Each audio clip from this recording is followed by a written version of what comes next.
Hey guys, tonight we find ourselves gently stepping onto the warm, rusty red sands of Australia's outback, a place where even the horizon whispers caution.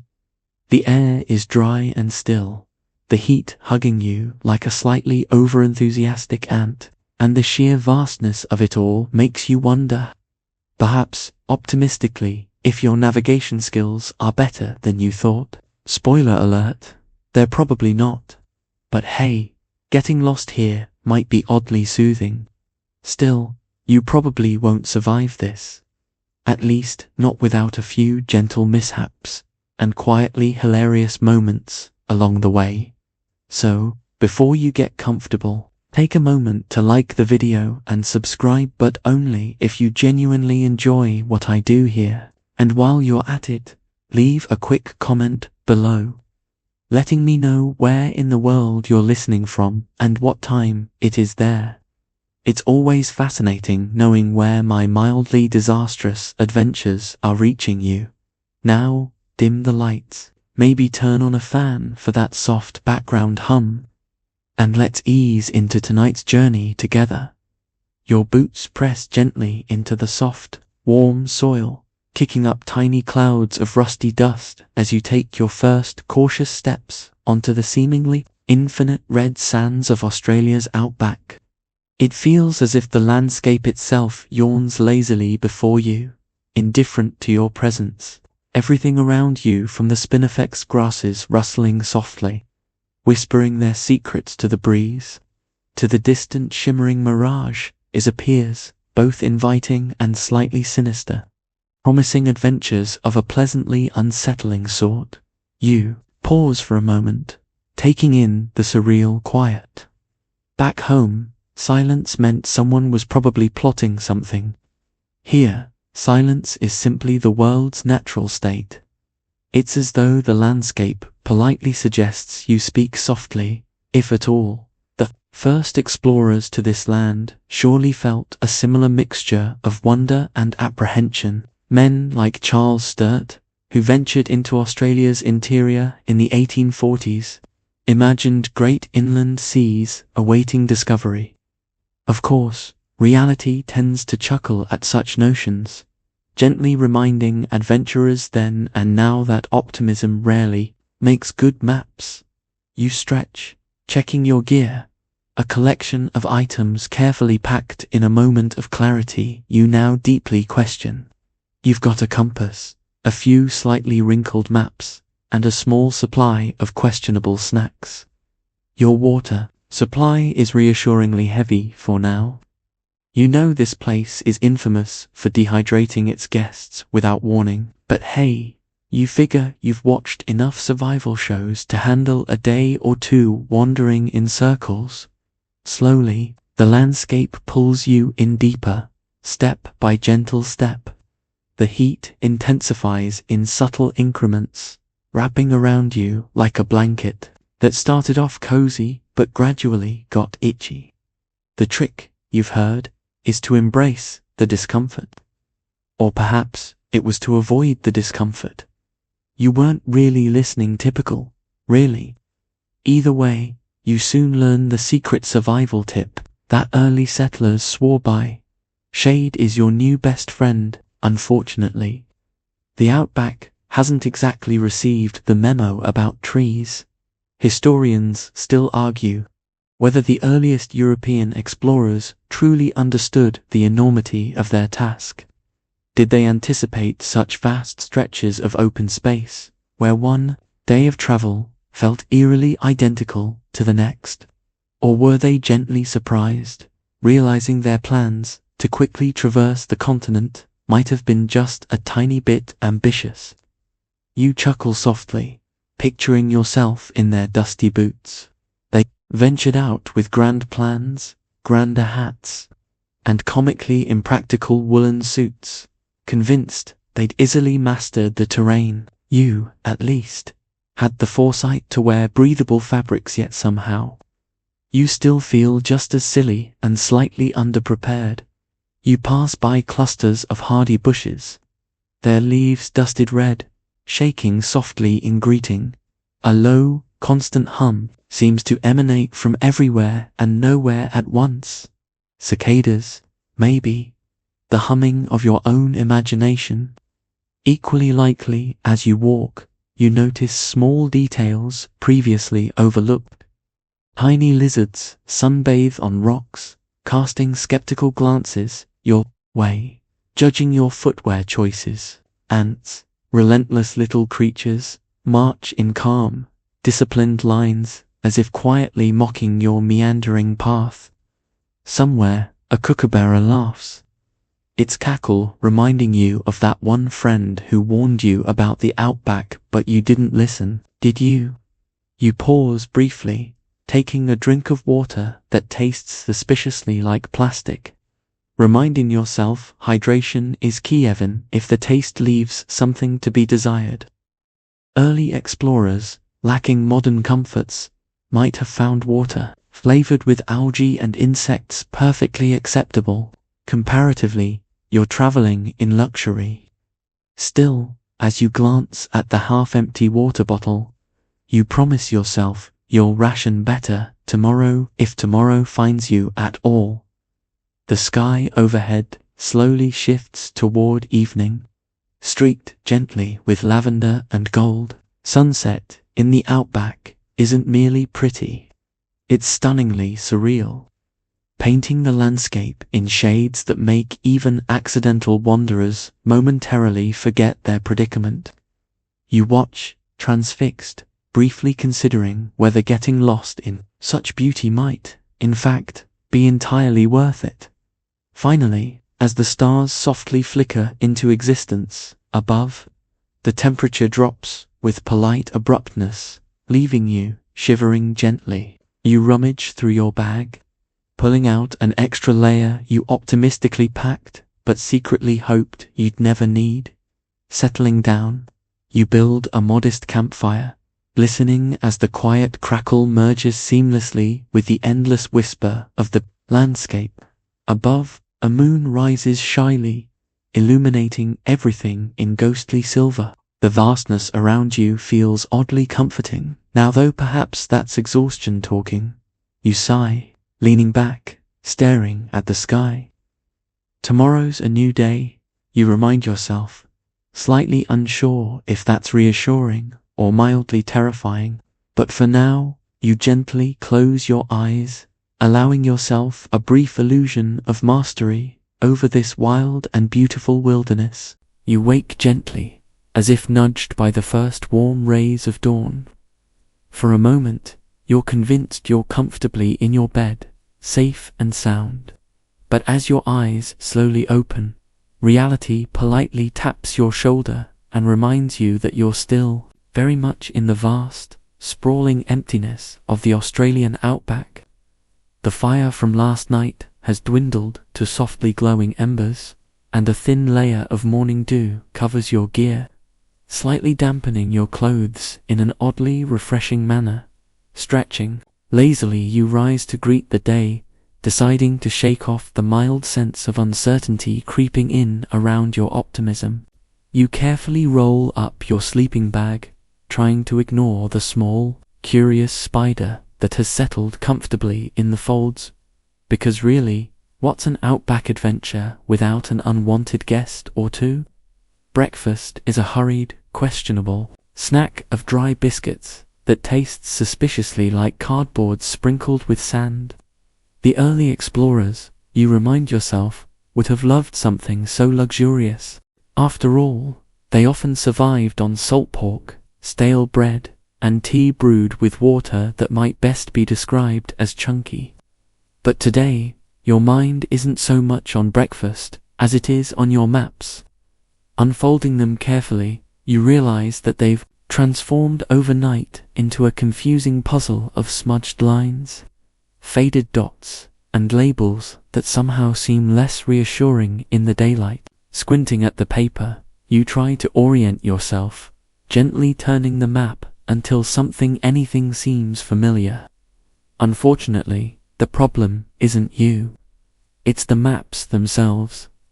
Back in the early days, explorers like Burke and Wills famously relied on maps that were more hope than fact. Their charts often contained vague notes like possible water source, or charmingly inaccurate annotations like friendly natives here, often scribbled in optimistic handwriting. Historians still argue whether these mapmakers were intentionally hopeful or just very, very bad at their jobs. Judging by the confusion you're facing, you suspect a little of both. Suddenly aware of your situation, you feel a small but insistent flicker of mild panic gently bubble inside. The sky overhead is brilliantly clear, a cheerful blue canvas devoid of any helpful landmarks. There are no convenient hills or obvious rivers, just endless stretches of scrubby brush, hardy spinifex, and red earth that seems entirely too comfortable, hiding any recognizable features. You sigh softly, deciding your best course of action is to pick a general direction and confidently pretend it's correct. North feels about right, though your compass oddly unreliable since your arrival offers little assistance, spinning indecisively as if it, too, is politely refusing responsibility. Maybe you should have invested in something better than a discount store compass. But hey, hindsight is 20/20 or, in your case, gently mocking you at every step. As you wander forward, the terrain shifts ever so subtly. Small gullies and low shrubs offer fleeting diversions from the otherwise relentless monotony. Each small crest you climb teases you with the promise of a landmark that never quite appears. The landscape, you realize, is quietly laughing at your efforts, gently, reminding you who's really in charge. Your pace remains steady, more a polite amble than determined march. Despite everything, there's a strange comfort in the repetitive motion of placing one foot in front of the other. The crunch of sand and twigs beneath your boots becoming a soothing rhythm. Occasionally, small, dust-colored birds flit overhead, their calls gentle and reassuring, though entirely unintelligible, probably commenting on your predicament with avian sarcasm.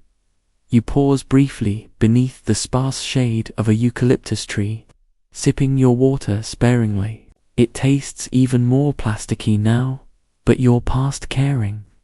The silence of the Outback is absolute, and oddly peaceful though, if you're honest. You'd trade this tranquility for reliable Wi-Fi right now. Somewhere, you imagine early explorers, nodding sympathetically, muttering something about young people and their gadgets. A few hours later, you spot something interesting in the distance, a faint outline, blurred by shimmering heat waves, that appears tantalizingly like civilization. Your heart leaps slightly. Could it be that your map reading wasn't so terrible after all? Picking up your pace, you stride eagerly toward it, optimism rekindled. But the Outback, in its polite yet cruel humor, soon reveals its gentle trickery. As you approach, the shape resolves into a cluster of termite mounds, astonishingly intricate structures, taller than you, scattered across the plain like nature's tiny skyscrapers. They stand impressively firm, silent monuments to insect ambition and teamwork. Briefly, you admire the sheer persistence it took countless termites to build such elaborate architecture. It almost makes your navigation mishap seem trivial. Almost you lean against one of the mounds, feeling slightly ridiculous for mistaking insect condos for human dwellings. Perhaps it's the heat playing tricks on your mind, or maybe the termites simply have excellent architectural taste. Either way, your brief encounter leaves you gently amused rather than disappointed. You snap a quick mental photo of the mounds, determined to remember this moment when your adventure inevitably makes an excellent if mildly embarrassing story back home.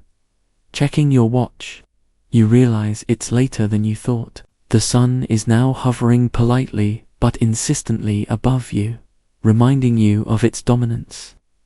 With resignation, you press onward, accepting that your destination remains uncertain. You've learned today's gentle lesson. Maps are really just suggestions, optimistic fantasies carefully sketched on paper. Tonight, you promise yourself you'll rely on something more trustworthy, like the stars. You vaguely recall an astronomy app you downloaded in a burst of preparation-induced anxiety. Hopefully, it'll be more reliable than your maps, though at this point, your expectations aren't exactly high. Your shadow stretches lazily before you as evening gently approaches. Soon enough, you'll find another campsite, another patch of ground indistinguishable from all the others. But that's all right. You've already begun accepting that part of the Outback's quiet charm is its subtle insistence that you embrace uncertainty, and, as you walk into the fading light, somewhere deep down, you quietly acknowledge that being gently lost might just be exactly what you needed. After another soft night spent curled up beneath an endless canopy of stars, you awaken feeling gently refreshed, or at least that's what you tell yourself. Stretching slowly, you scan your makeshift campsite and notice a curious visitor watching you from a safe distance. Kangaroo, ears perked high, head tilted quizzically, seemingly judging your questionable life choices. Smiling, you nod politely to your new companion, wondering briefly if kangaroos have their own version of Yelp, reviewing foolish adventurers like yourself. 3 stars, entertaining but clearly lost. Chuckling quietly, you pack your belongings, deliberately ignoring the growing realization that your navigational skills aren't exactly improving with practice. As the morning brightens, your new marsupial friend bounds away effortlessly, leaping gracefully into the brush. Inspired or, perhaps slightly jealous, you attempt a few spry hops yourself, only to discover that kangaroo-style travel isn't as easy as it looks. After nearly tripping over your own feet, you decide walking is more your style anyway. The morning warmth settles gently on your shoulders as you set off, wandering vaguely northward, or at least what feels northward. Your compass, now officially retired from active duty, resides quietly in your pocket, probably plotting its next trick. Today, you decide instinct will be your guide, because really, how much worse could your internal compass be? The landscape is vibrant today, painted in vivid shades of ochre, olive, and rust. Occasionally, bursts of color appear where delicate wildflowers peek shyly from the sand. The small blooms seem to smile apologetically, as if gently acknowledging your predicament but politely declining to assist. Your wandering brings you near a grove of low shrubs, their leaves rustling with polite mystery. Suddenly, a soft movement captures your attention. A pair of kangaroos, grazing quietly, entirely unbothered by your presence. Approaching carefully, you pause, respecting their gentle, casual dignity. Their large eyes briefly acknowledge you, before returning to their meal, clearly ranking you as slightly less interesting than breakfast. Kangaroos have long fascinated explorers, their unique forms puzzling early Europeans who first described them with charming inaccuracies. Some accounts suggested these creatures hopped upright, using their tails for balance, which, admittedly, isn't far off, but others imagined them as marsupial hybrids of deer and hare, which sounds more like an imaginative cocktail than an actual animal. Historians still argue whether these whimsical early sketches stemmed from genuine confusion or just borderline-induced creativity during long voyages. You crouch quietly, observing the creatures closely. They appear both peaceful and powerful, muscles rippling beneath sleek fur with each effortless movement. Despite their reputation for boxing matches, you decide these to look fairly friendly, or at least indifferent. But then again, You've also heard kangaroos can deliver a kick strong enough to politely suggest you reconsider your life choices from a considerable distance. Watching them graze, you feel oddly reassured. After all, kangaroos have survived this harsh terrain for millions of years. Surely you can manage a few more days.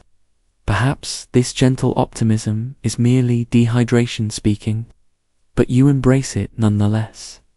After a few tranquil moments, the kangaroos bound gracefully away, leaving you alone again with your slightly less graceful thoughts. Continuing onward, you begin to appreciate the delicate balance of life in the outback, a system finely tuned to thrive in conditions that would send most people running preferably toward air conditioning. Soon enough, you encounter another intriguing local, the emu. This tall, vaguely intimidating bird eyes you suspiciously, its small head perched atop a long, flexible neck, as if perpetually questioning your existence. You try waving casually, but the emu is unimpressed, shifting its weight dismissively before ambling away. You briefly ponder why all Australian animals seem to find you mildly disappointing as you continue your journey. You encounter increasingly odd wildlife, each creature seemingly more peculiar and charmingly indifferent than the last. A wombat scuttles past, briefly pausing to cast you a look that unmistakably says, "Good luck out there, buddy, you'll need it." You respond with a respectful nod, acknowledging his wisdom. Eventually, the midday sun insists you find some shade, and you locate a large, welcoming rock comfortable enough. As rocks go in, settle in for a short rest. You snack thoughtfully on a handful of dried fruit, your thoughts gently drifting to the explorers before you, who lacked such luxuries, surviving instead on whatever questionable cuisine they could find, often too humorous or mildly disastrous results. As the afternoon deepens, you spot another kangaroo, this one hopping slowly along a faint trail, seemingly with purpose. Suddenly inspired, you decide to follow at a polite distance, hoping the animal knows something you don't. After all, animals supposedly have an innate sense for finding water or shelter. Or perhaps that's just something survival guides claim to make you feel better about your situation. Your kangaroo guide seems unbothered by your presence, though occasionally glancing back as if checking you're keeping up. A gentle sense of camaraderie blossoms, at least in your imagination. You silently name your new guide Roo-binson, Crusoe, mentally applauding your own cleverness. After an hour, Roo-binson casually leads you toward a cluster of low trees surrounding a shallow depression in the earth. Your heart lifts hopefully. Could it be water, or perhaps a sheltered spot to rest? Approaching eagerly, you discover a small, muddy puddle, not exactly luxurious, but undeniably water. You nod appreciatively at Roo-binson, who, having fulfilled his mission, hops away without ceremony. Feeling oddly accomplished, you fill your bottles, filtering the murky water through a makeshift cloth sieve. Certainly not 5-star accommodations. But beggars can't be choosers. Historically, explorers often relied on even less appealing water sources, occasionally flavored with algae, insect larvae, or natural minerals that were probably better left unidentified. As the sun dips gently toward the horizon, you make camp nearby, grateful for this modest victory. You smile to yourself, reflecting on today's gentle lesson. Sometimes survival means politely accepting help from unexpected sources, even if they're furry and entirely unaware they're helping. Settling beneath another shimmering sky, you close your eyes, content in knowing that today, at least, a kangaroo made better life choices than you did. Nightfall in the outback is like settling beneath a warm, comforting blanketin till you realize that blanket is slightly itchy and entirely composed of uncertainties. Your gentle campfire flickers lazily, its soft light creating dancing shadows on the scrubby landscape around you. Above, stars blink sleepily, seemingly amused at your repeated attempts at navigation. You gaze upward, deciding that tonight, at least, celestial guidance might be your salvation. You fish out your astronomy app, optimistically tapping it open. The screen glows reassuringly, displaying constellations and cheerful diagrams of celestial bodies. Briefly, you wonder what early explorers would think of such technology. Perhaps they'd smile wryly, shaking their heads at your dependence on something as fragile as a phone battery. As you squint at the screen, the Southern Cross emerges in vivid detail, confidently pointing south. Feeling mildly accomplished, you orient yourself accordingly, only to glance up at the actual sky and realize your app's star map bears little resemblance to the bewildering canvas above you. You gently sigh, realizing your phone might be just as confused as your compass. Perhaps it's an Outback conspiracy navigation tools quietly uniting against human explorers, politely ensuring you remain thoroughly lost. Resigned, you set aside your electronics and settle back, deciding to trust your own eyes. The stars are undeniably beautiful, scattered generously across the vast darkness, each one twinkling gently. Early explorers often relied solely on celestial navigation, carefully charting their courses by the heavens, though historians still argue whether these methods were more science or hopeful guessing. Tonight, you're inclined toward the latter. Slowly, the peaceful rhythms of the night soothe you, the gentle calls of nocturnal creatures forming a softly chaotic symphony. A distant owl hoots thoughtfully, as if offering advice you wish you could understand. A cricket chirps rhythmically, creating a natural lullaby that almost convinces you that everything will turn out fine. Eventually, your eyelids grow heavy, surrendering to sleep's gentle embrace, comforted by the fact that at least the stars remain constant even if your sense of direction decidedly does not. The morning sun returns with its customary vigor, warming your face and politely nudging you awake. Refreshed or, at least moderately less exhausted, you pack up quickly, determined to rely solely on your instincts. Surely, after several days of wandering, you've developed a keen inner compass, right? You set out confidently, though that confidence wanes with each passing hour. The landscape, politely repetitive, offers little help. Sand brush, an occasional curious lizard. Even the kangaroos seem scarce today, possibly deciding you've become a mildly embarrassing acquaintance they'd rather avoid.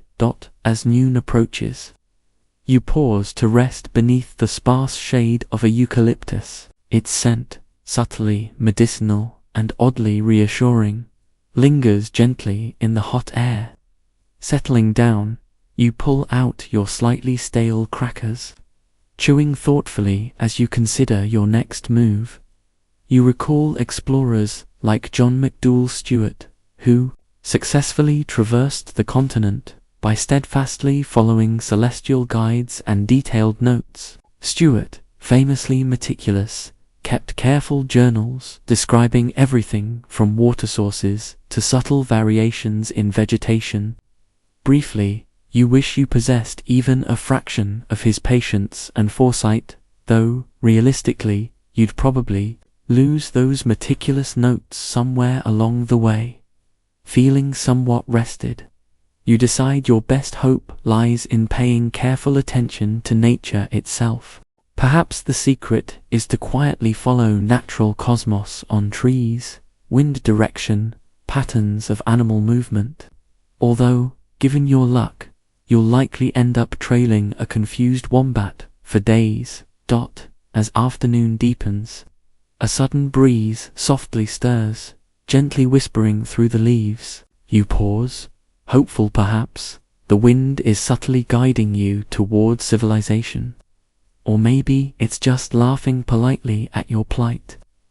Either way, you choose to interpret it optimistically, shifting your path accordingly. Soon your gentle detour rewards you with a curious discovery, a small cluster of stones arranged deliberately on the ground. Your heart leaps. Hopefully could these be signs left by previous travelers, quietly guiding lost souls like yourself? You kneel beside the stones, examining them closely. They form no obvious shape or pattern, but their placement seems too deliberate to be coincidental. Historians still argue whether such cairns were deliberately created markers left by explorers or simply natural formations interpreted, hopefully, by desperate adventurers. Regardless, you decide to take the stones as a gentle, reassuring message from explorers past. Encouraged, you follow the direction they vaguely indicate, optimistic that someone before you knew what they were doing, or at least pretended convincingly. Your mood improves subtly, buoyed by the mysterious cairn. Each footstep feels lighter, despite your weary legs. Briefly, you consider building your own stone marker, perhaps as an apology for future lost travelers, but decide against it, fearing your questionable sense of direction might lead them further astray. The day winds down gently, shadows lengthening as evening returns with its familiar calm. You choose a cozy spot to settle for the night, carefully arranging your small fire and watching as stars softly reappear. Tonight, you accept that perhaps your greatest mistake was assuming the Outback was conquerable in the first place. Perhaps, like countless explorers before you, the wisest approach is simply surrendering to the gentle chaos, politely accepting uncertainty as part of the adventure as you lie back beneath the endless sky. The stars seem to wink knowingly, quietly amused at your continued determination, and as sleep gently claims you, you decide the Outback might just be the kindest adversary you've ever had, patiently teaching you lessons about humility, perseverance, and the subtle art of embracing your own gentle confusion. After all, tomorrow's another day of quiet uncertainty, and somehow that feels perfectly fine. Dawn arrives with its usual politeness, gently nudging you awake as the first golden threads of sunlight weave through the sparse trees. You're beginning to feel strangely at home in the Outback, though you wouldn't mind an actual home right about now. Sitting up slowly, you stretch out your weary limbs and greet the morning air, filled with a hint of eucalyptus and something mysteriously floral. Today, as you continue your gentle, aimless wanderings, you become increasingly aware of the subtle changes around you. Clusters of vibrant wildflowers peek shyly from the scrub, their brilliant reds and purples quietly inviting closer inspection. Among them, one flower in particular captures your attention: bright red petals gracefully shaped like tiny bells, with deep black centers appearing as soft, dark eyes staring gently back at you. You've stumbled upon Sturt's desert pea, an iconic emblem of the Australian Outback. You recall vaguely from some dusty corner of memory that this flower was named after Charles Sturt, the explorer who believed an inland sea lay hidden in Australia's interior.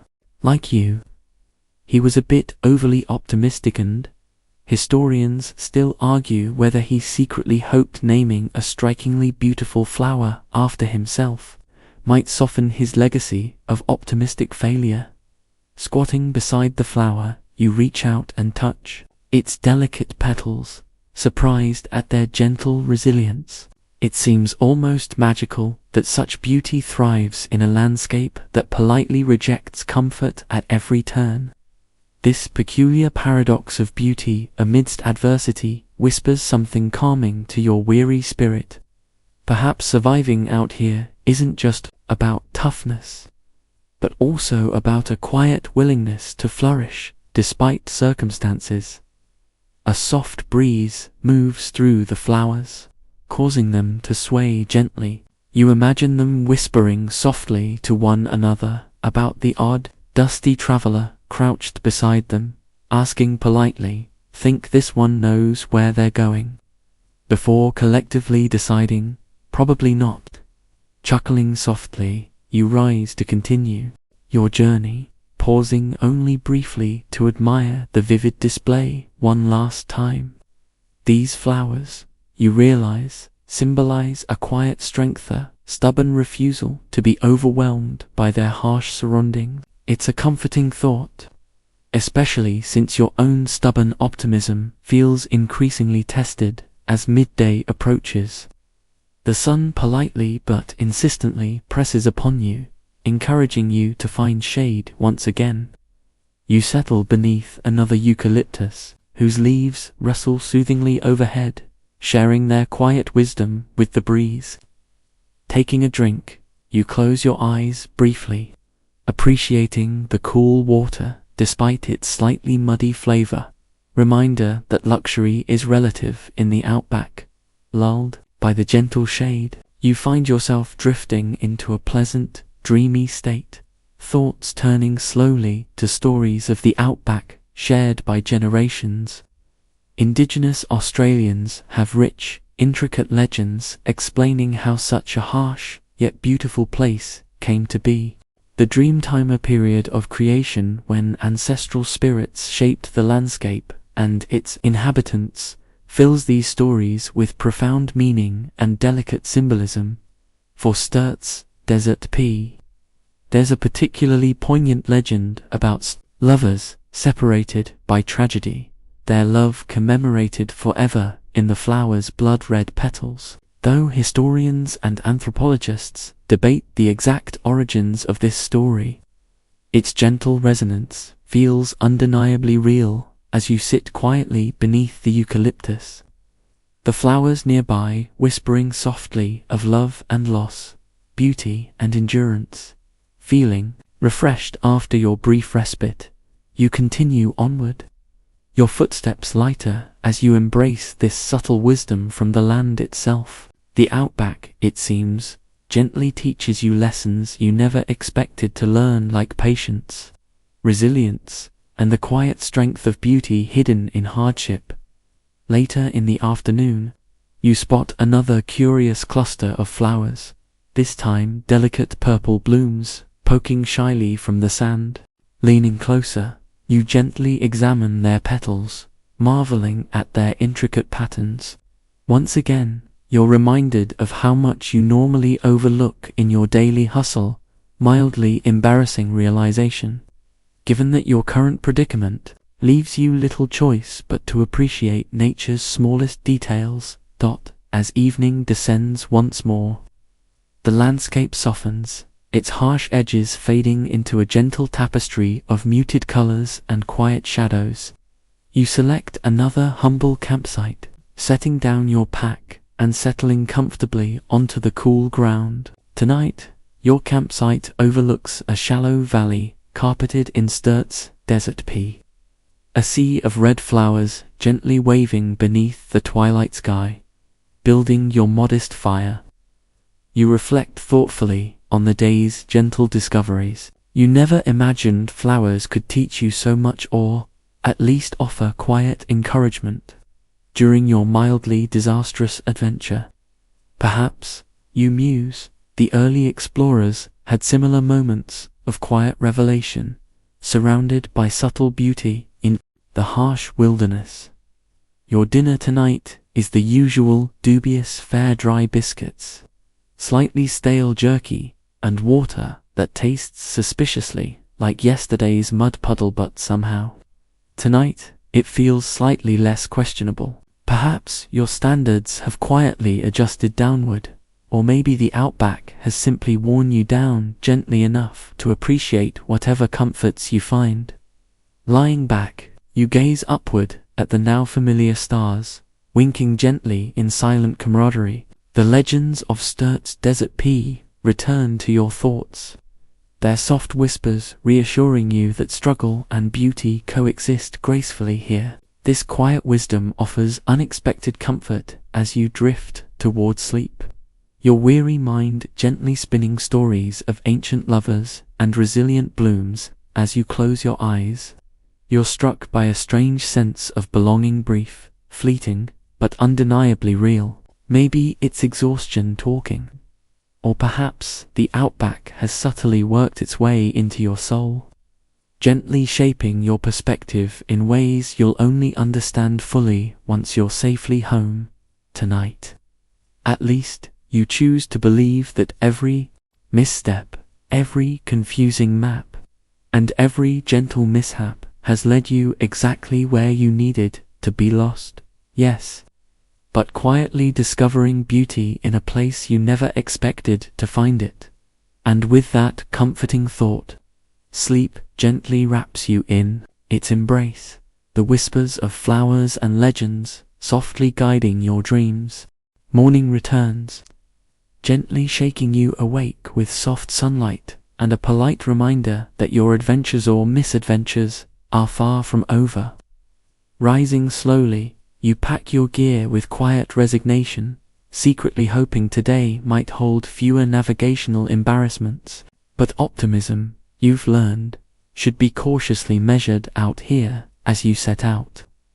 The landscape remains politely consistent, sprawling sands, hardy shrubs, and occasional clusters of tough, wiry trees that seem amused by your persistent wandering. After a few hours, hunger gently nudges your attention toward lunch, reminding you once again that your provisions, dubious as they are dwindling. Today's menu, unfortunately, features a selection of questionable canned meats, dried fruit that vaguely resembles pebbles, and a few more of those biscuits you've grown to tolerate out of sheer necessity.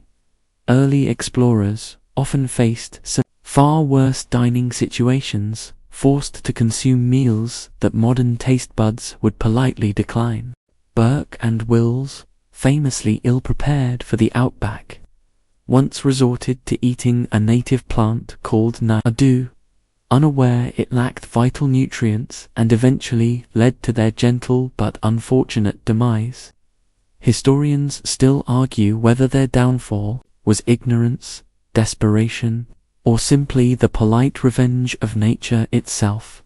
Feeling mildly grateful that your meals aren't actively trying to poison, you too decide to experiment creatively with your provisions. After all, perhaps culinary ingenuity might distract you from your persistent lack of direction.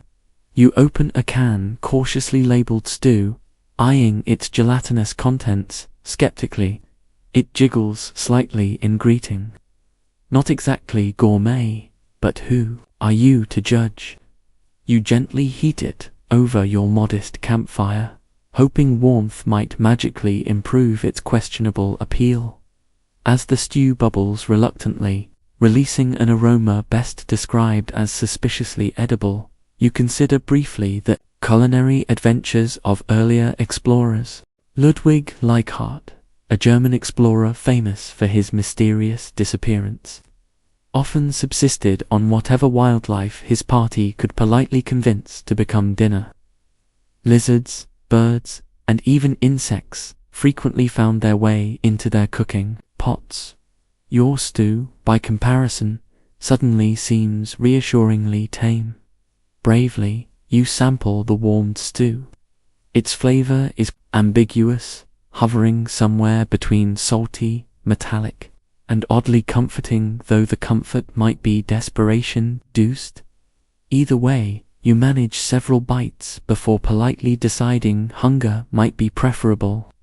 Setting the pot aside, you silently apologize to your taste buds, promising them better treatment if you survive this adventure. The afternoon drifts gently onward, bringing with it more quiet encounters with the Outback's endless monotony. Yet, Amidst the uniformity, occasional bursts of humor emerge. A curious emu approaches cautiously, watching as you attempt to remove stubborn stew residue from your pot. Its gaze is distinctly judgmental, as if quietly questioning your culinary skills. Really? You eat that willingly? You wave politely, acknowledging its judgment as entirely fair. Later, a small lizard scurries past, pausing briefly to nibble at the discarded crumbs from your earlier snack. Even it seems uncertain about your meal choices, quickly moving on as if offended by your offering. You sigh softly when even reptiles politely decline your food. It's perhaps time to reconsider your provisions. Eventually, evening begins its gentle approach, casting long shadows across the landscape and politely suggesting you find another spot to camp. Selecting a relatively comfortable patch of sand beneath a cluster of sparse trees, you begin unpacking your gear once more. Tonight's campsite feels oddly familiar, probably because every campsite out here looks identical. Politely indifferent to your attempts at differentiation. Settling down, you build another modest campfire, its gentle flames offering warmth and quiet comfort against the cooling evening air. The sky above slowly shifts to deep purple, stars quietly emerging one by one, politely hiding their amusement at your daily struggles.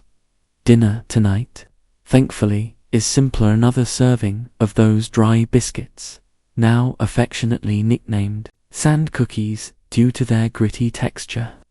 Paired with slightly stale jerky, it's hardly gourmet, but after your stew experiment, simplicity feels reassuringly safe. Briefly, you consider writing a politely scathing review of your Outback dining experience, 3 stars.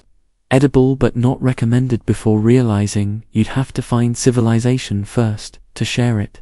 Gazing upward, your thoughts drift quietly. 2 historical explorers whose campfire meals must have been similarly dubious. Early Australian settlers, for instance, often relied on damper basic bread made from flour, water, and salt, cooked directly in the coals. Sometimes edible, sometimes resembling charcoal-flavored bricks, damper was politely termed an acquired taste. You're grateful, at least, to avoid baking experiments. Considering your track record today, as night deepens, the sounds of the Outback gently surround you, a symphony of quiet life going about its business. Somewhere nearby, a dingo howls softly, perhaps sympathizing with your culinary plight, or maybe it's just laughing politely. Aware of how easy life is for those not wandering aimlessly through the wilderness. Yawning softly, you lie back beneath your blanket, contemplating tomorrow's adventures, though adventures might be generously optimistic given your navigational skills. Still, despite questionable meals and persistent confusion, you find yourself quietly content, accepting the gentle unpredictability as part of this accidental journey.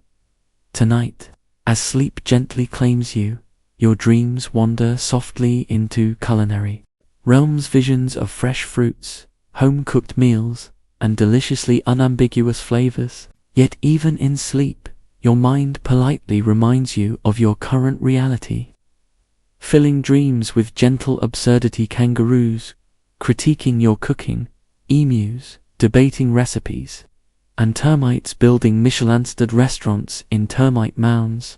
And as you drift deeper, a quiet smile settles softly upon your lips. After all, in the gentle chaos of the Outback, even questionable meals become comforting rituals, quietly reminding you that survival isn't always about grand triumphs. It's about finding humor, acceptance, and simple satisfaction in the midst of the politely unpredictable. With that comforting thought, sleep gently wraps you once more, its embrace warm and forgiving, even if your culinary skills decidedly are not. The sun rises slowly, stretching golden fingers across the scrub as if politely checking if you're still out here, still lost, still weirdly okay with it all. You wake to a faint breeze brushing against your face, the kind that feels like the Outback gently exhaling, reminding you it's been here far longer than you and will be here long after you're gone. As you sit up and brush fine red dust off your sleeves again, you realize something strange. You don't actually mind waking up out here anymore. Sure, your bed back home didn't come with ants in your socks, but it also didn't come with this expansive, sleepy silence. You yawn, stretch, and quietly prepare yourself for another day of directionless but peaceful wandering. Today's plan, if you can call it that, is to keep an eye out for anything even vaguely resembling a trail, or a tree that isn't silently judging you, or, ideally, an actual person. But a few steps into your walk, you spot something unexpected. A footprint. You freeze. It's human, clearly defined in the fine dust.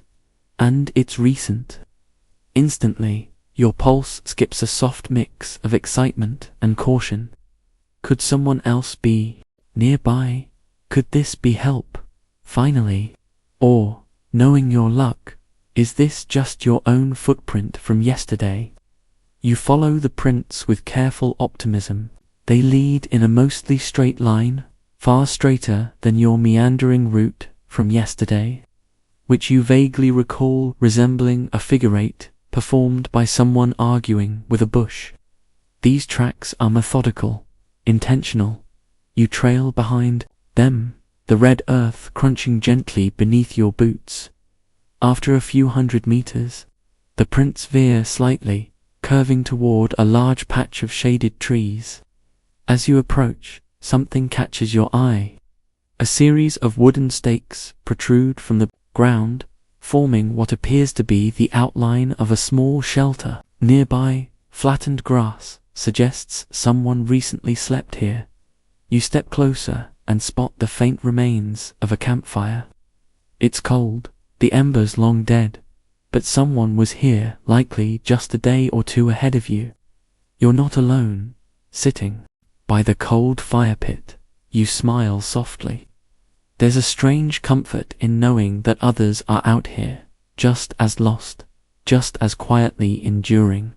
Maybe it was another explorer, or a drifter, or someone who, like you, followed a kangaroo on a whim, and never looked back. Historically, Aboriginal guides played a crucial role in helping European explorers navigate this vast land.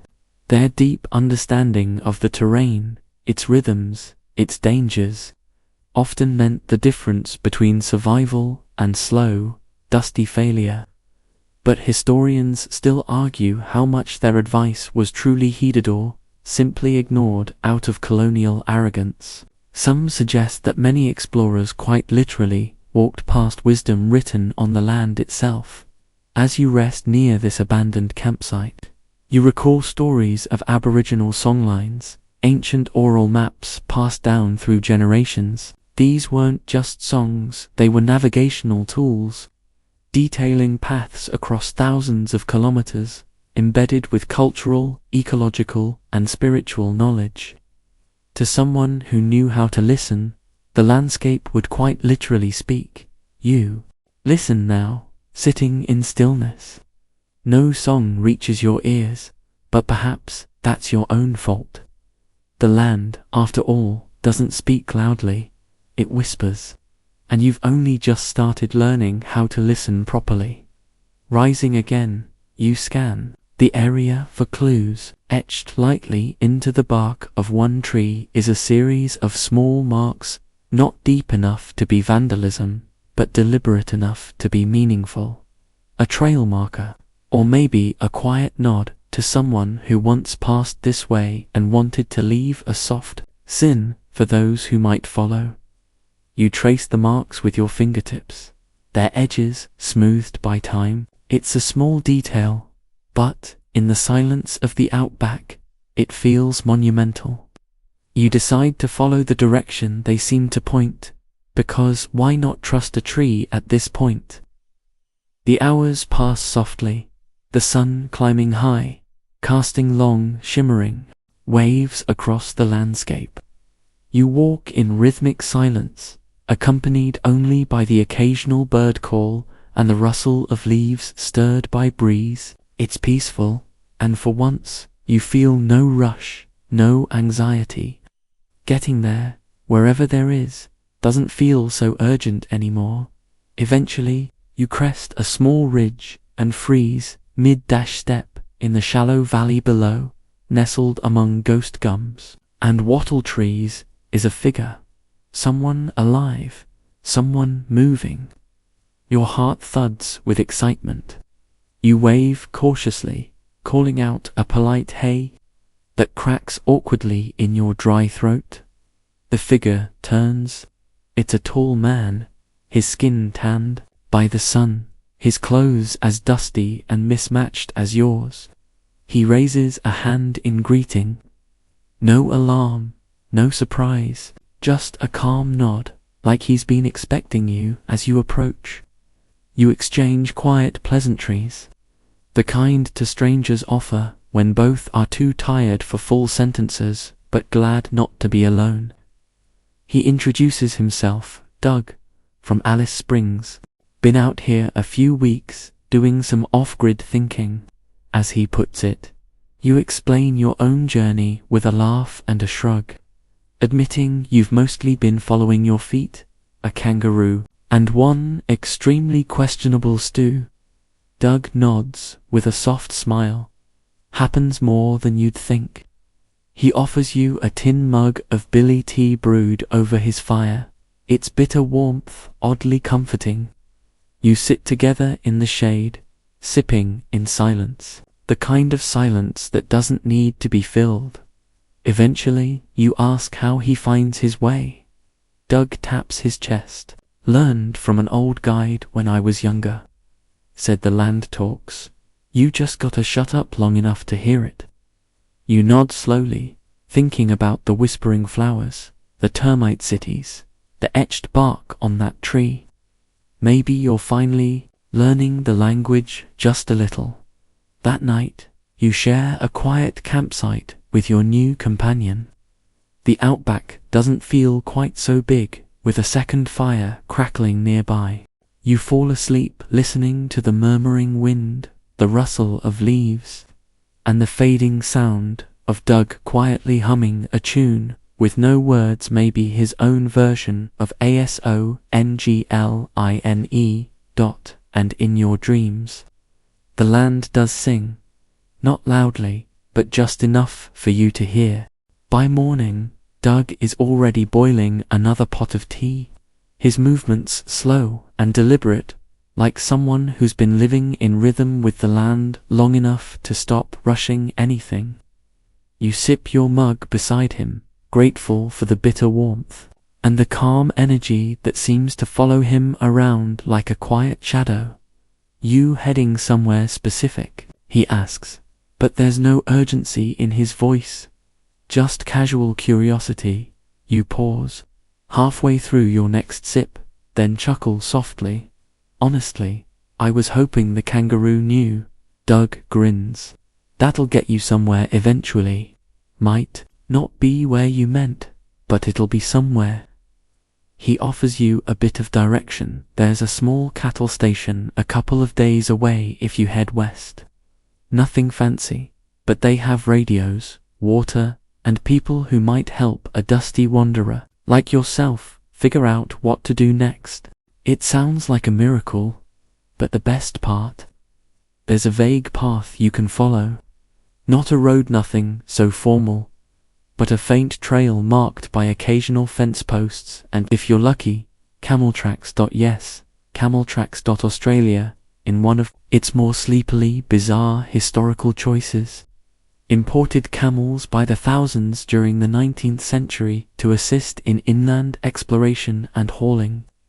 Their ability to thrive in hot, dry conditions made them invaluable. Most were brought by Afghan cameleers whose stories remain oddly undertold in the mainstream, but historians now recognize their quiet contributions to mapping the heart of the continent. To this day, descendants of those camels roam wild through the outback, an entire feral population just casually existing like they own the place. Honestly, they kind of do. So when Doug mentions camels, you raise an eyebrow but nod appreciatively. Sure, why not camels? He walks you to the edge of his temporary camp, points vaguely toward a line of distant hills, and offers one final pearl of wisdom. You'll know you're getting close when you smell the dust settle different. You try to look like you understand, nodding solemnly. You don't single quotes. As you part ways, you carry a strange sense of quiet gratitude. Doug didn't save you exactly, but he gave you what the Outback never really had, a nudge in the right direction. The first few hours of walking feel different today, less like wandering and more like drifting with purpose.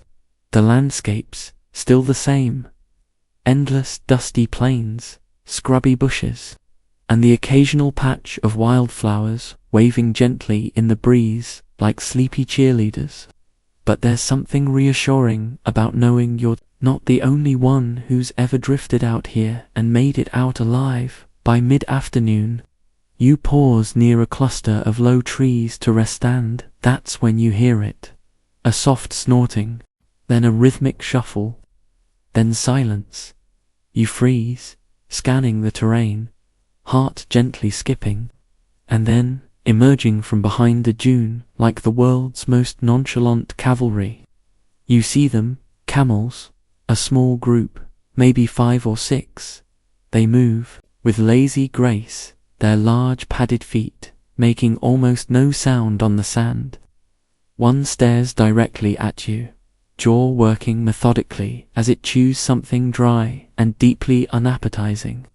It blinks, slowly, clearly unimpressed. You return the stare, unsure of Outback camel etiquette. Do you nod, wave, offer your last biscuit? Instead, you simply sit down, letting them pass. The lead camel pauses beside you, grunts softly, then moves on, as if to say, "You're doing fine. Don't mess it up." You sit there for a while after they disappear over the next rise, oddly comforted. Wild camels might be the last thing most people expect in the Australian interior, but here, their quiet confidence feels like a sign. If they can survive out here without maps, snacks, or a basic grasp of sarcasm, then maybe you can too. With renewed energy, you rise and begin to follow their path. Sure enough, their deep footprints in the soft sand create a sort of trail, weaving lazily between brush and stone. It's not a path you would have chosen, but then again, you've already tried choosing, and look where that got you. As the sun starts to dip low once more, painting everything in those soft, golden hues the Outback seems to specialize in. You crest another hill and there it is, a fence post, just one, sticking awkwardly from the ground like a single tooth, bent slightly from years of quiet weathering. But it's man-made, intentional, and it means you're close, or at least, not hopelessly far. You set camp nearby, too tired to walk another step, but oddly satisfied. Tonight, your campfire feels different, less like a cry for help, more like a gentle pause before the next step. You warm your last bit of jerky, drink the last of your filtered water, and lie back beneath a sky that has stopped feeling like an overwhelming mystery and started to feel more like a familiar ceiling.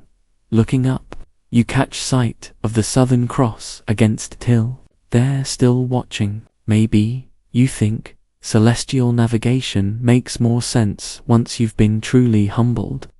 Or maybe stars just look nicer after following camels for a while.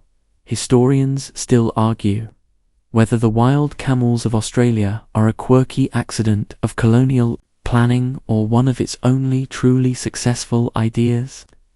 You, however, decide not to argue with history tonight. Instead, you'll let the silence speak. Because tonight, for once, it doesn't feel like you're lost.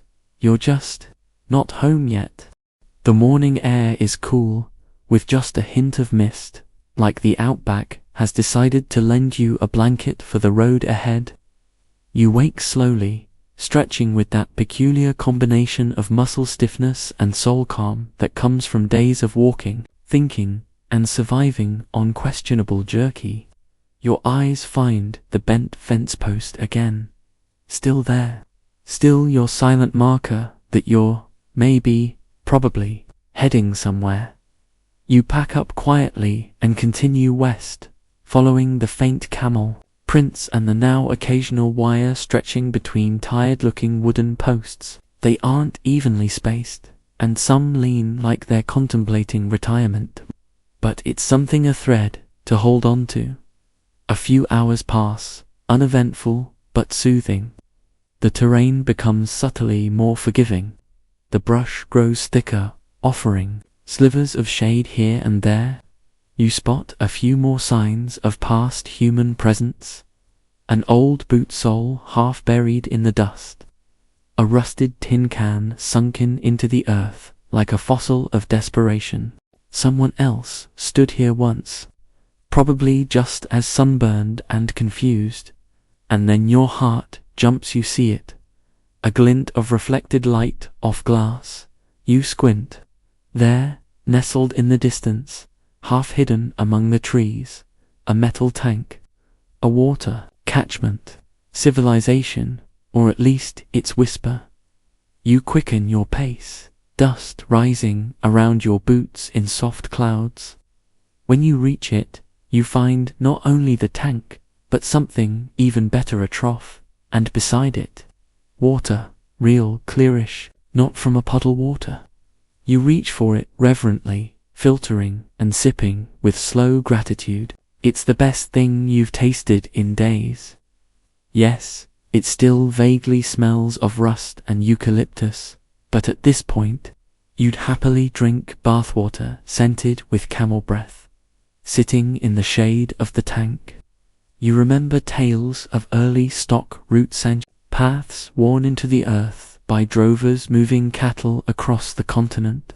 Many of these watering spots were established back then, placed just far enough apart to keep the livestock alive and just close enough to prevent their handlers from quietly losing their minds. Historians still argue whether these paths were mapped with careful foresight or laid by men who simply followed the cattle and hoped for the best. Refreshed, you stand and keep moving. The next few hours blend into each other in the best way. No wrong turns, no disappointing mirages, no judgmentally, just the slow, steady rhythm of walking.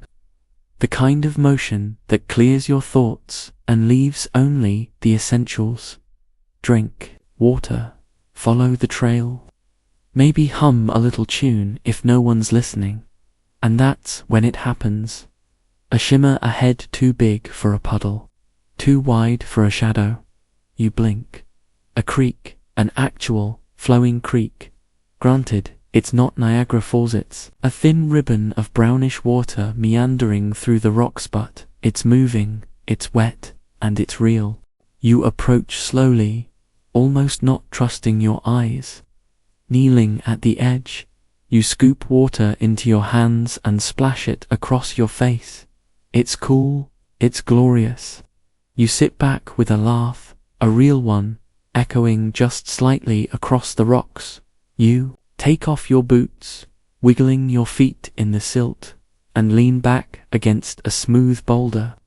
A dragonfly hovers nearby, as if curious about your sudden joy. You smile at it, your new creekside companion, and offer a silent toast with your water bottle.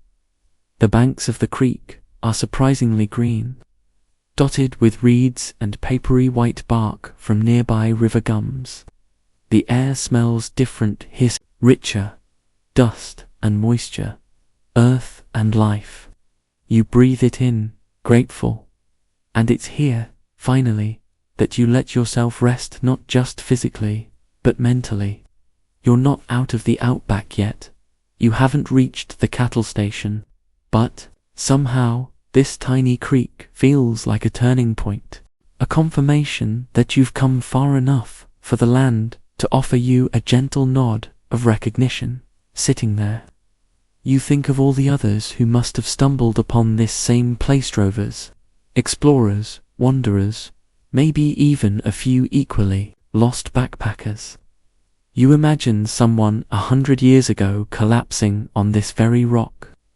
Boots dusty, map crumpled, eyes skyward in grateful disbelief. You feel oddly connected to them, all of you bound by the same quiet hope that the outback, indifferent as it may seem, sometimes chooses to give you a break.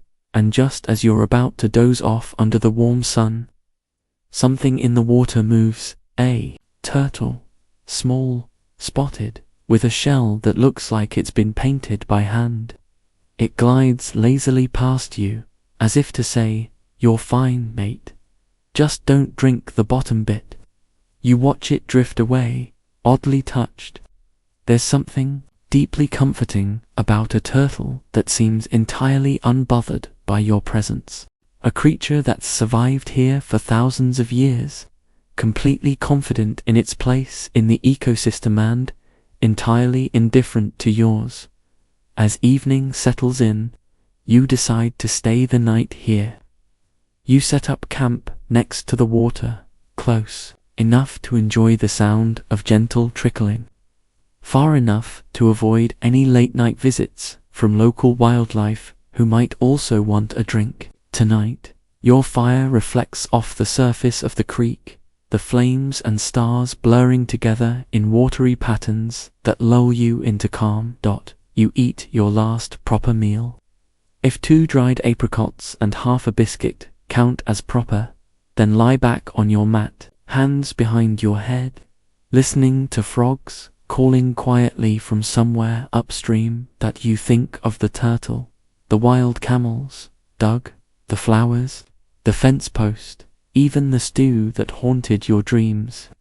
Each strange moment another soft breadcrumb on the long, meandering path you never intended to walk, but have now come to treasure.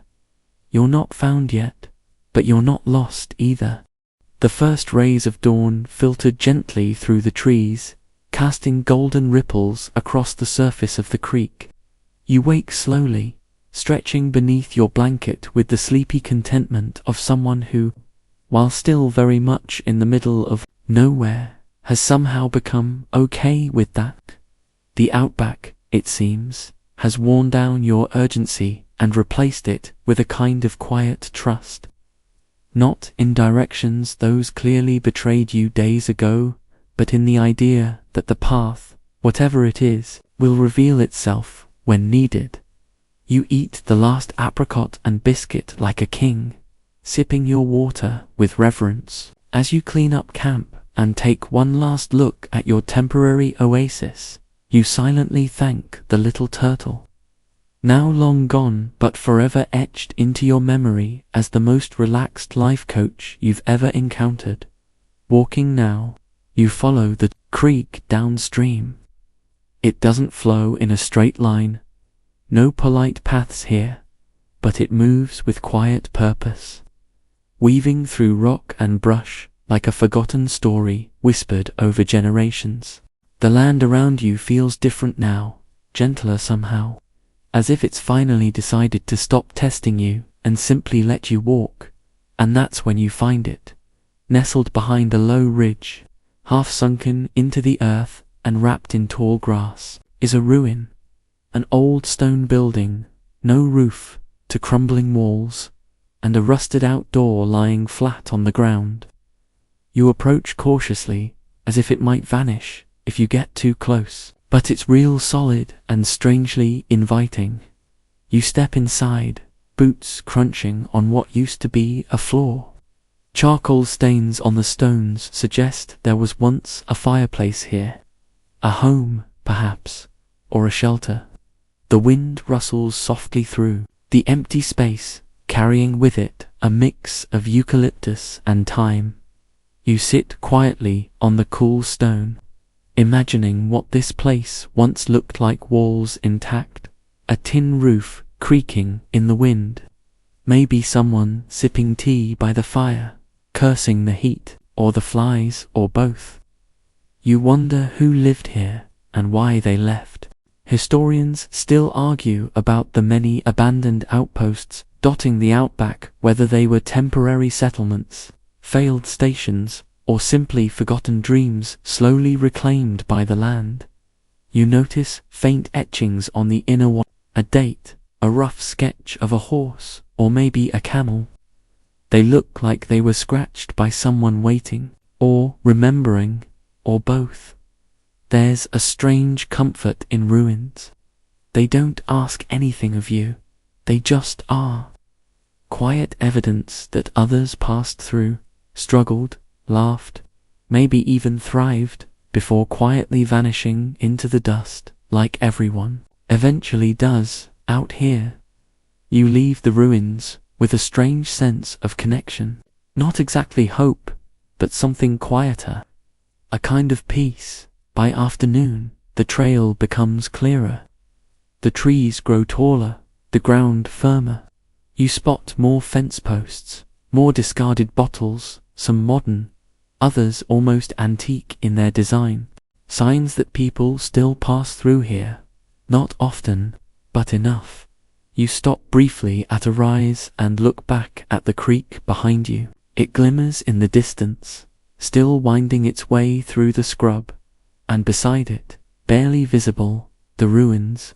You raise a hand in silent farewell, not to a place, but to a version of yourself that walked into it and walked out, changed. Continuing forward, the landscape opens up again into low, flat plains dotted with saltbush and dry grasses. In the distance, you see it faint, shimmering in the heat like a half-formed memory. A roof, a metal roof, maybe two. You blink. Then again, they don't vanish. You walk faster now, breath shallow with anticipation, boots stirring up little clouds of red dust. As you draw closer, the shapes resolve into buildings, low square, utilitarian, a tank, a windmill, and yes, a radio tower. You're here, a cattle station. It's small, quiet, mostly asleep in the heat of the afternoon. You hesitate at the edge of the yard, unsure whether to knock or shout or simply lie down and weep dramatically on the ground. Before you can decide, a figure steps out onto the veranda. Woman, maybe in her 60s, with a sun hat, a mug of tea, and an expression that says she's seen more lost souls than the desert itself. You all right? She asks, not unkindly. You nod. I think I followed some camels. She considers this for a moment, then gestures to the chair beside her. Then you're probably exactly where you're supposed to be. You sit. She hands you water, real water, cold, with ice. You're not entirely convinced you haven't hallucinated the ice, but it crunches reassuringly in your teeth. You spend the rest of the afternoon in a daze of slow conversation, quiet relief, and the kind of food that doesn't taste like packaging material. You're offered a bunk for the night. You accept it with the gratefulness of someone offered a throne. And later, lying in a real bed, in a real room, you realize something. You miss it already. The silence, the sky, the strange comfort of being completely alone with a landscape that neither judged you nor saved you, just allowed you to be there, and in doing so, changed you. Sleep comes quickly, dreams gentle and warm, the ruins, the turtle, the kangaroo, even Doug's quiet humming, they all return in fragments, drifting softly through your mind, and in the background, always, the steady rustle of the Outback breeze, whispering, not goodbye, but maybe just, come back when you're ready. You wake up in a real bed with actual sheets, clean ones. Even the pillow is soft, the air is cool, and there's no red dust in your mouth. For the first time in days, you don't have to shake a spider out of your boot or eat something that vaguely resembles tree bark. It feels wrong, not bad. Just wrong in a way that makes you oddly nostalgic for the crunch of sand underfoot and the judgmental glare of a nearby emu. You sit up slowly, taking it all in. The plain, whitewashed walls, the fan spinning lazily above your head, the clean clothes left folded on the chair beside the bed, courtesy of your host. Her name's Annie.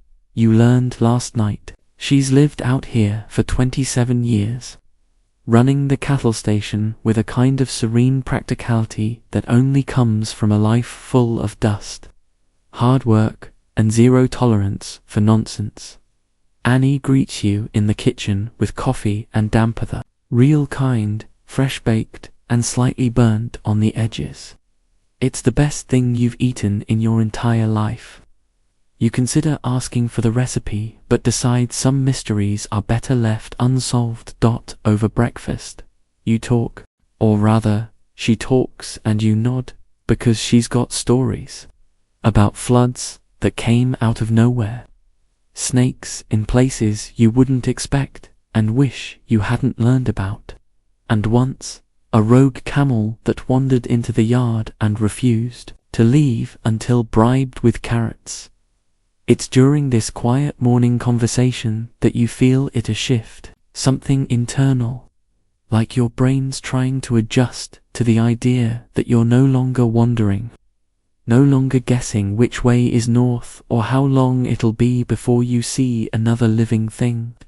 That eerie, endless silence of the Outback is gone, replaced by the hum of a fridge and the occasional clink of a spoon against ceramic.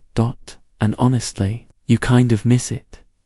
You ask Annie if she ever gets used to the quiet out there. She smiles, shrugs, and says, it's not quiet, you just stop talking long enough to hear it. You let that settle in for a while.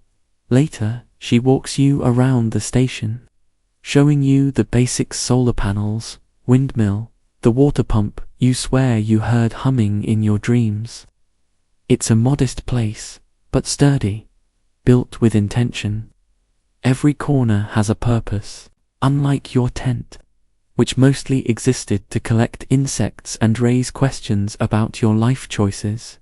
She shows you a map, an actual, detailed one, and, together, you trace your journey. Sort of. It's more guesswork than science, but it's clear you've wandered a lot farther than you thought.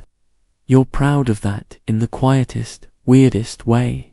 You linger a while, help her with small chores, fix a squeaky screen door, clean out the trough. It's peaceful, it's grounded.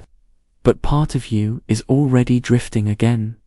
That evening, as the sun drops below the horizon in one of those dramatic Outback finales, you find yourself outside alone. The stars blink awake above you, familiar now, like distant friends.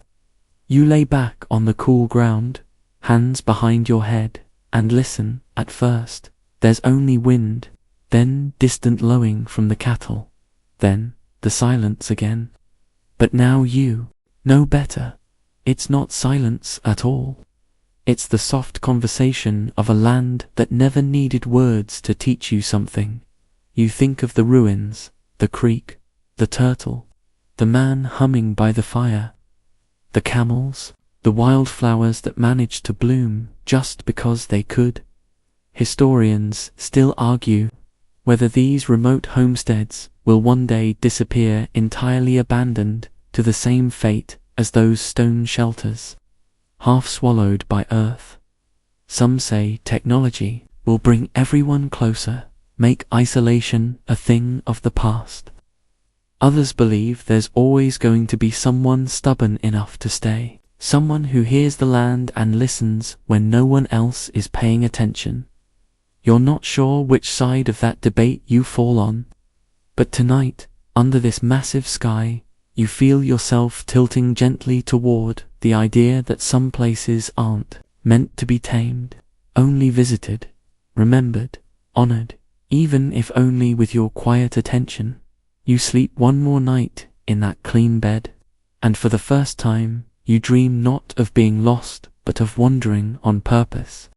You leave the station just after dawn, backpack a little lighter, boots a little more broken in, heart weirdly heavier than expected. Annie waves from the porch, holding a mug of tea like some sort of wise desert oracle who's seen too much and quietly decided that's just how things are. She doesn't ask why you're leaving.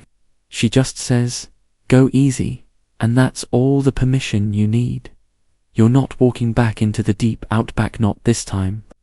You've got directions now, a general route that'll eventually link up with a dirt track wide enough to catch a ride or wave down a mail truck, but you decide to walk a bit longer before returning to roads and signs and people.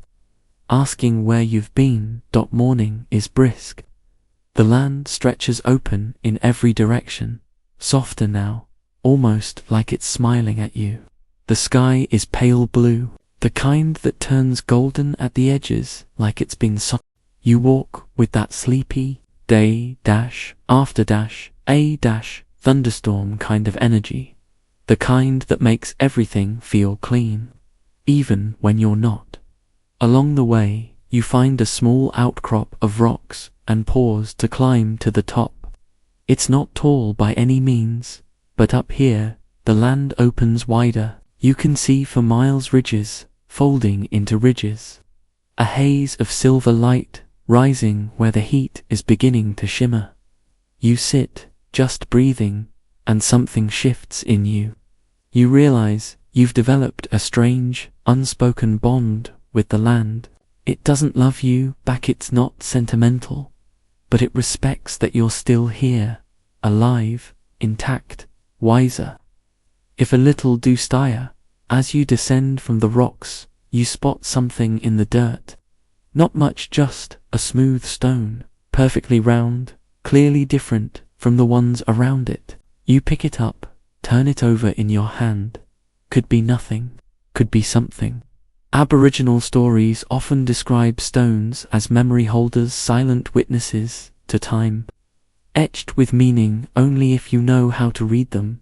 You pocket it, just in case. The next few hours pass in quiet, thoughtful steps.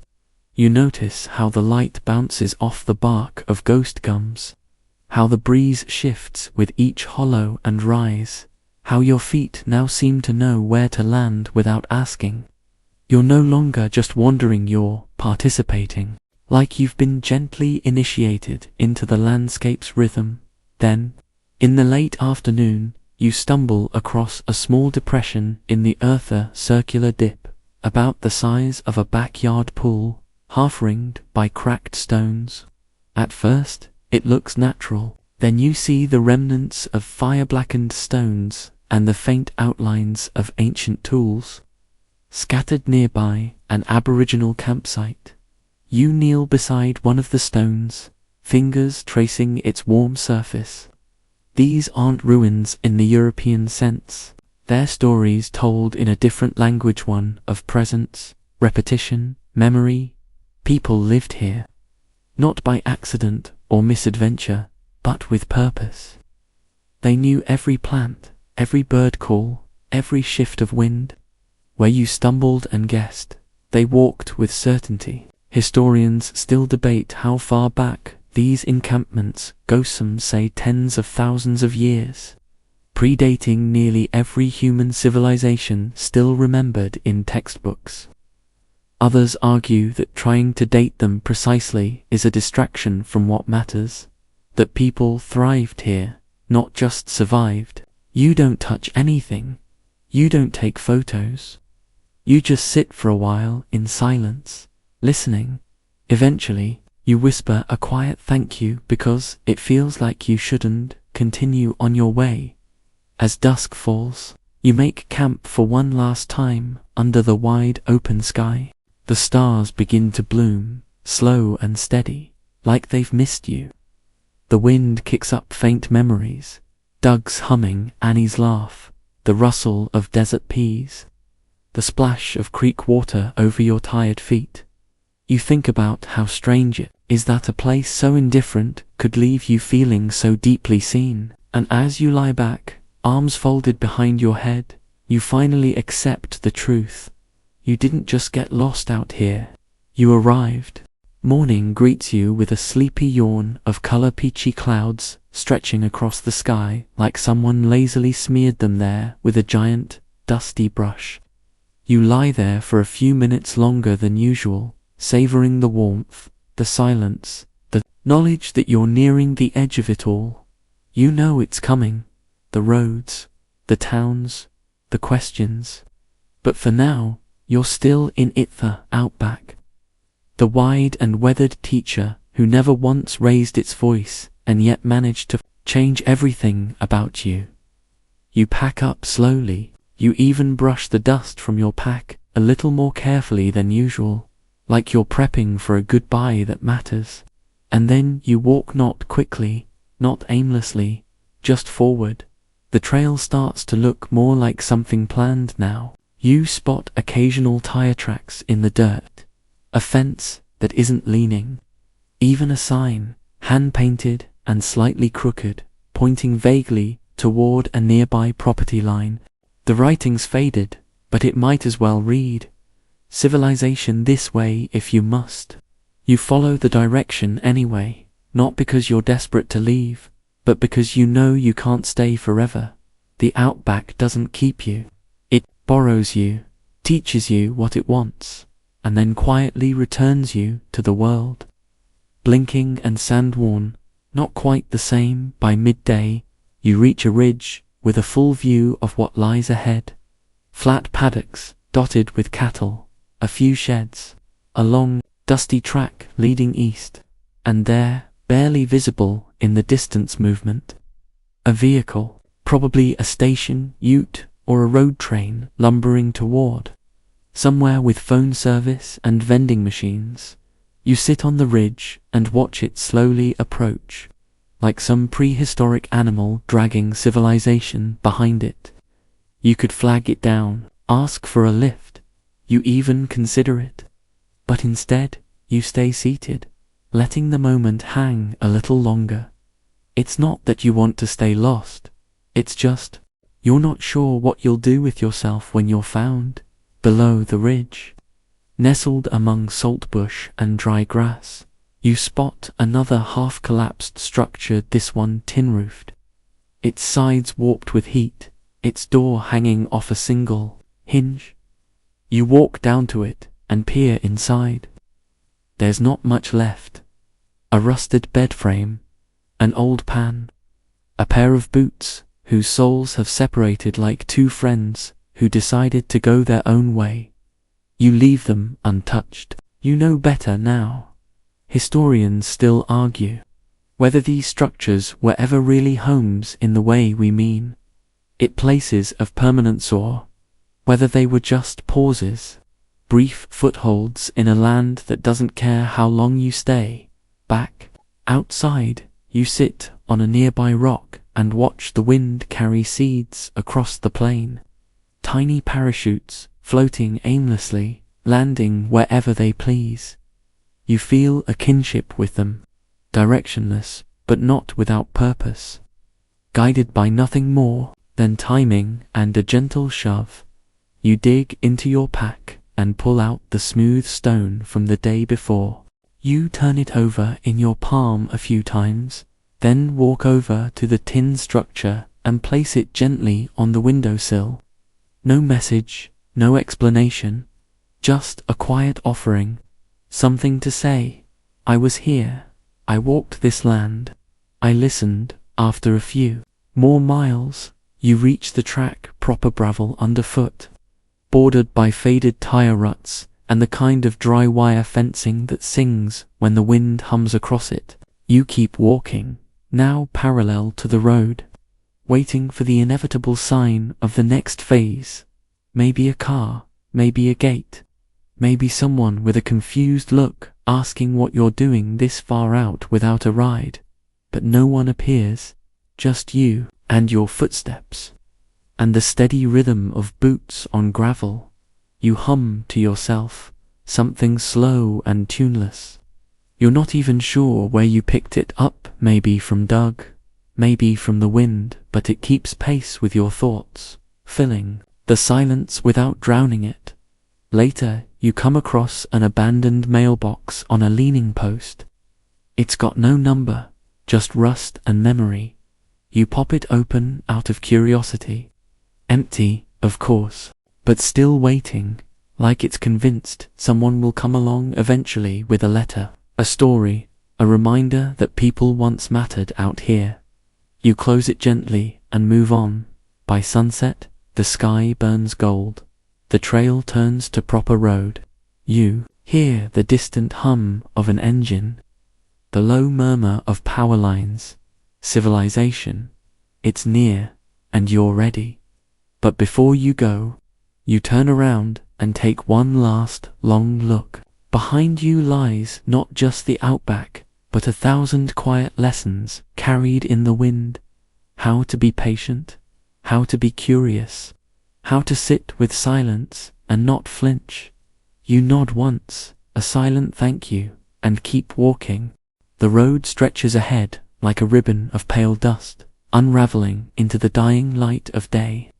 You walk along its edge, every footstep raising a faint puff behind you, like a soft echo of where you've been. It's strange how even now, with the promise of shelter and real food just beyond the horizon, you don't feel in a rush.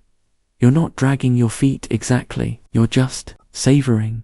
You pass a cattle gate, left open and groaning faintly in the breeze. Beyond it, a long paddock shimmers under a fading sky.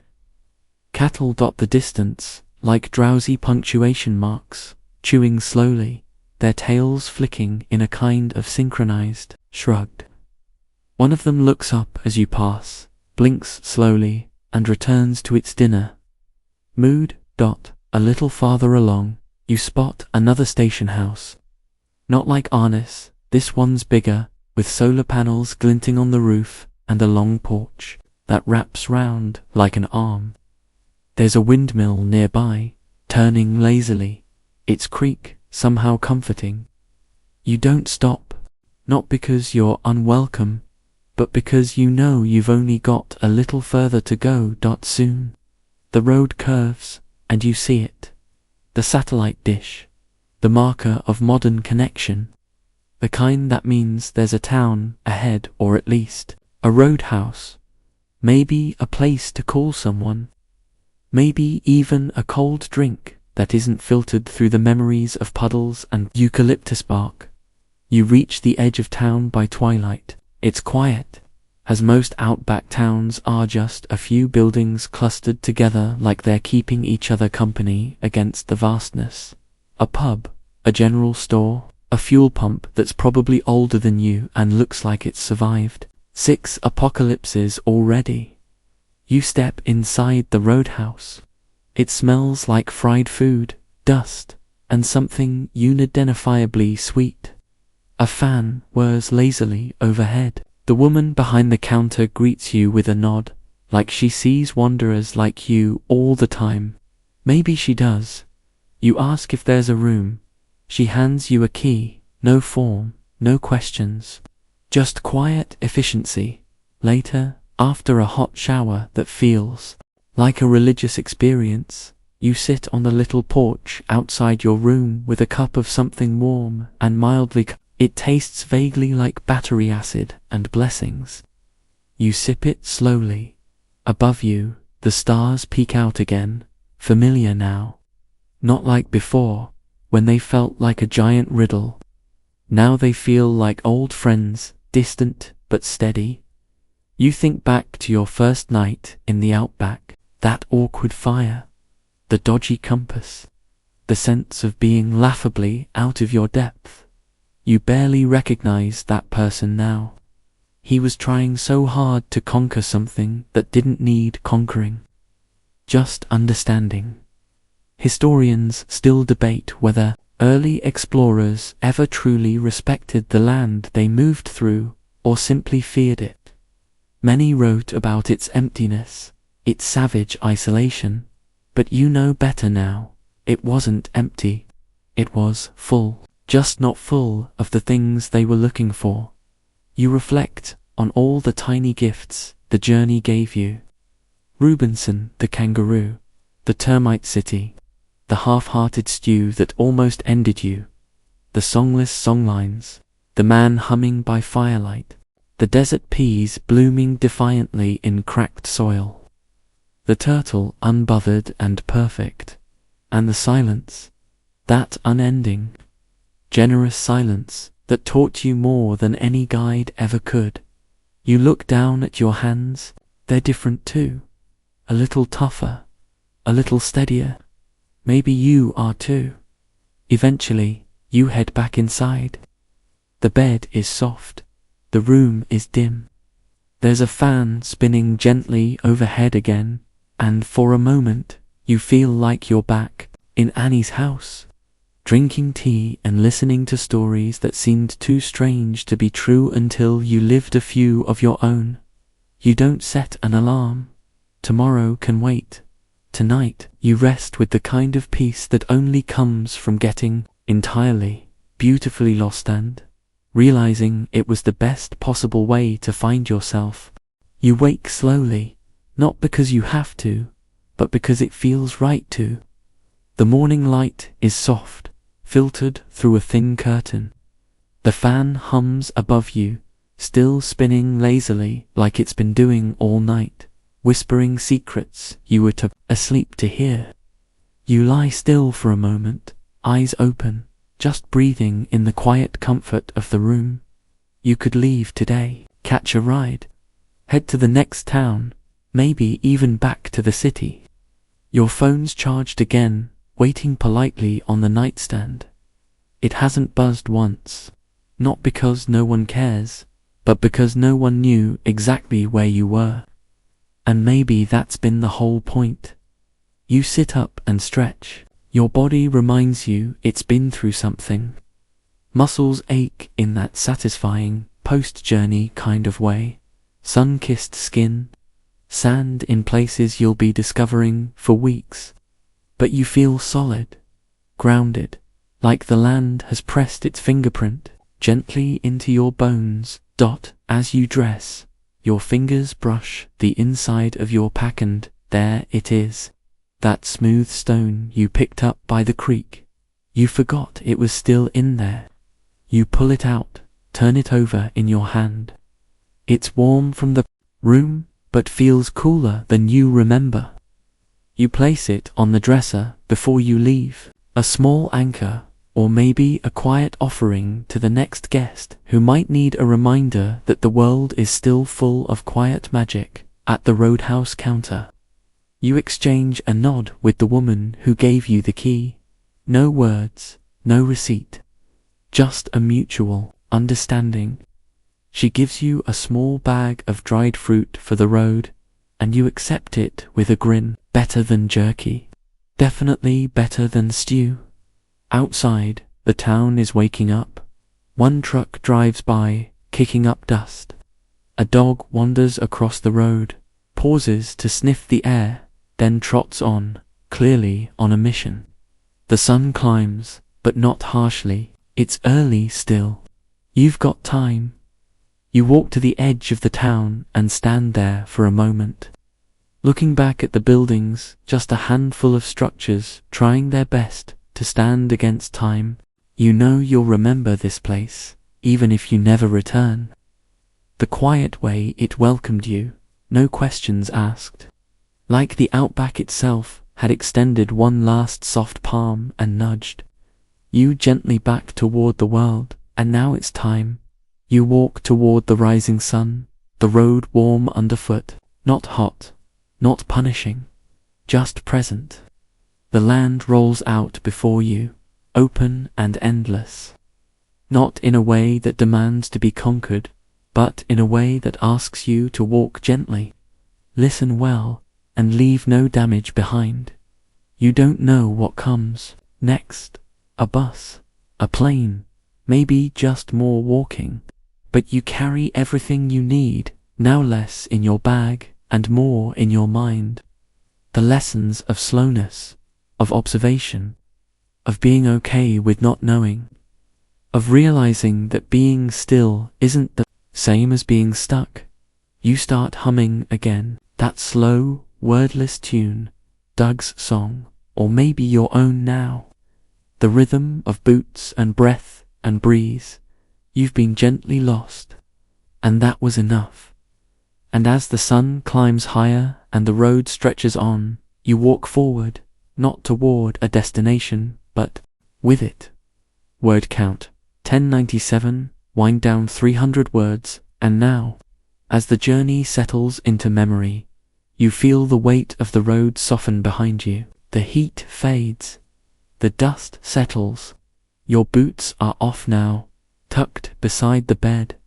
Your pack rests in the corner.